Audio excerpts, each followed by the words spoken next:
When we talk about New Orleans history or about Black history, we cannot leave out Jerome Smith, better known as Big Duck. He is a living legend. And truth be told, more people should understand how deep his roots run in the soul of this city.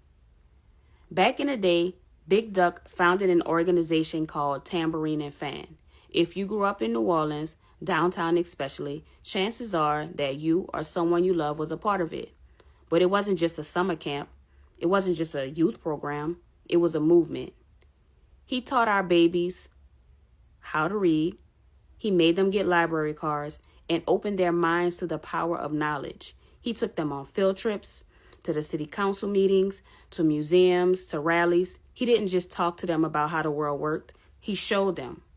Jerome Smith was also a founding member of CORE, the Congress of Racial Equality, which was one of the most important civil rights organizations in U.S. history. He was a freedom rider. He stared down white supremacy, got beaten, arrested, and still never backed down. And if my memory serves me correct, he actually has a plate in his head from one of those brutal encounters during the fight for equality. Just let that sit with you.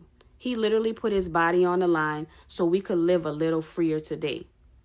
If you've seen those iconic videos of the sit-ins and the protests during the 60s, chances are you saw Big Duck. He wasn't just present, he was in the fire. He believed in protest with purpose. He showed kids that they had a voice, that they could demand justice, even at a young age. I remember reading a story about Big Duck when he was on a bus at about 10 years old.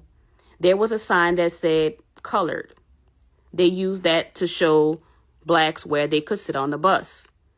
When he moved the sign, he aggravated some of the people on the bus, and a lady decided to chastise him. She took him off the bus, she pulled him behind the building, and she told him, never stop.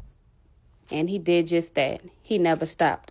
But in addition to himself, he also instilled how important it was in every child he came into contact with, the importance of fighting for your rights.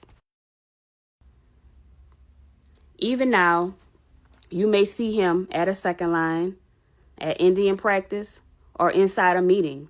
He's still giving back. He's still showing up. He's still being the blueprint for what community looks like. His legacy is written all over this city, on buses, on buildings, on the faces of the kids he uplifted. So many of the programs we still see today were sparked by him. And if you really want to understand his impact, go ask someone who was a part of Tambourine and Fan. But don't ask them about the camp. Ask them this: what is dope? I promise you, their eyes will light up like their kids again. That's how strong his presence was and still is. That joy, that discipline, that pride. He planted all of that in them. So when you see Big Duck, give him his flowers while he can still smell them. Because Jerome Smith doesn't just represent the culture, he is the culture.